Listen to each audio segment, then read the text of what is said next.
minutes to the phenomenally end. So we have 5 minutes. And this is unique. We might actually be able to take a question or something. So is that possible? And would you like to do that? We can bring up the house slides. Can we do that, Mike? We have Medic iWorks backstage, iWorks, who might be able to raise the house slides, and we could answer a couple questions here before we run out of time. Okay, here, I can see you. Yeah. Yeah, I have a question on the revolts plan. Yes. Is it true that people are getting bigger and bigger? Too many Big Macs, is that what you said? The question was, did we change the boats on the ride because people are getting bigger and bigger? Well, since the dawn of time, people get bigger and bigger, you know, so. No, the ride vehicles and the trough was the real problem, have been repatched over and over again, so the depth of water was actually shallower with all the layers of resin and whatnot that had built up in there. And then these fiberglass hulls, which were foam filled, had so many patches and nicks in them and everything. They were kind of getting soggy inside, and so they were sitting lower in the water, and it was just time.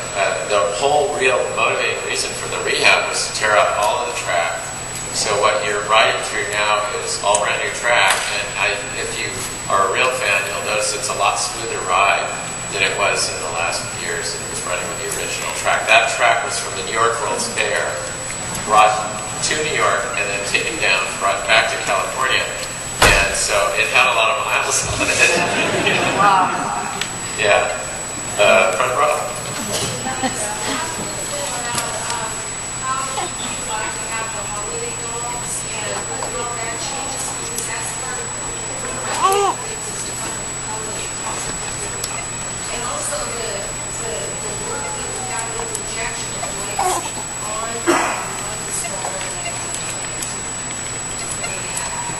Well, the entertainment department at Disneyland. Did anyone hear that? Let me just restate the question. She was asking us about the holiday change-out and the lighting on the front of it. And that is done by our Disneyland Entertainment Department.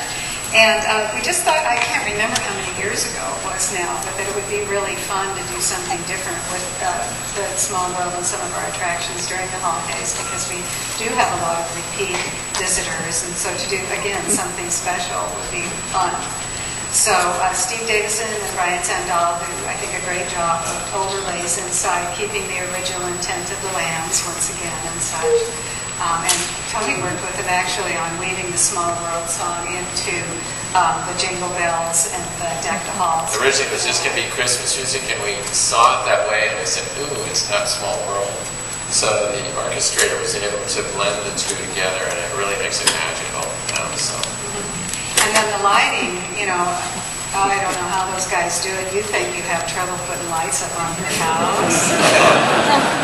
I mean, they start months ahead of time, and every single one of those are you know, the light is plugged into those little tiny sockets on that facade.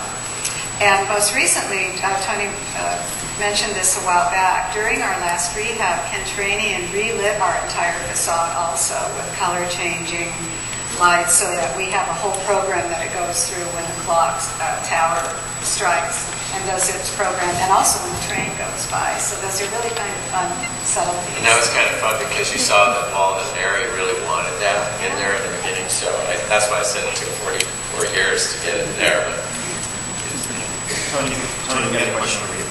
Okay, where is over here? This one? No, or over there. Okay. I'll get to you in a minute.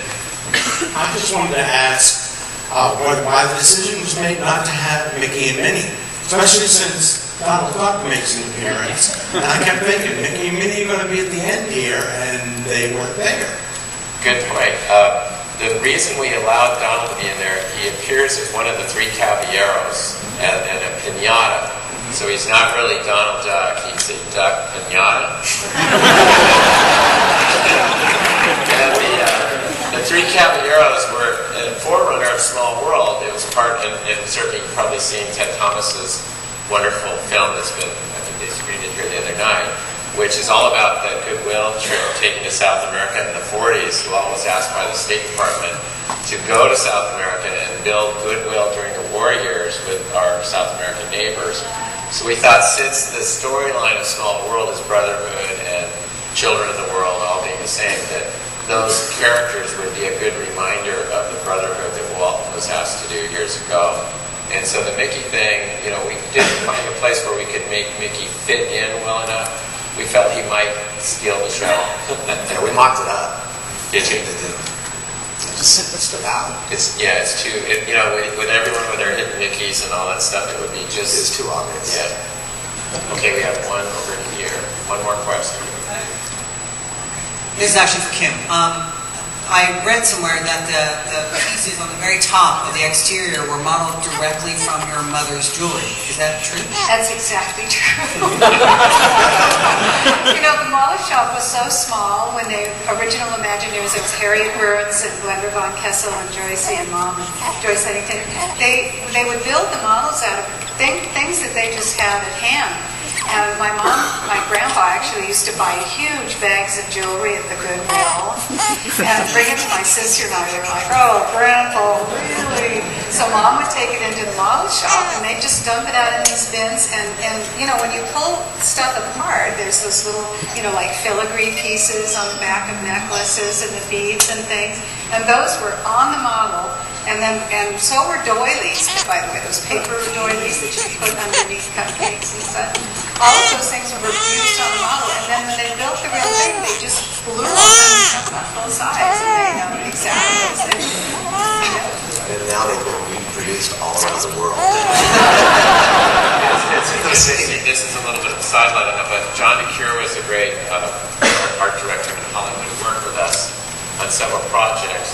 He did the same thing for The King and I, the motion picture.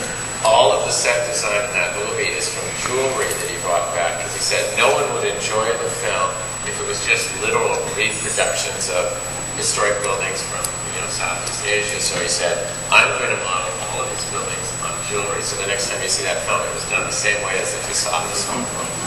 That makes me think of something else that I forgot to mention about the sets also.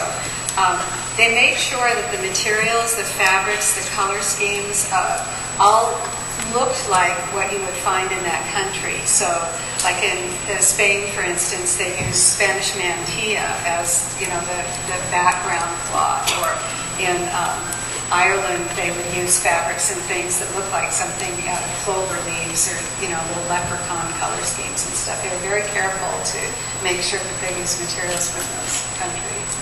I was told we have time for one more question. So do we have one more question? Well, there's several in the middle, so I'll let Dave be the evil person here and select one.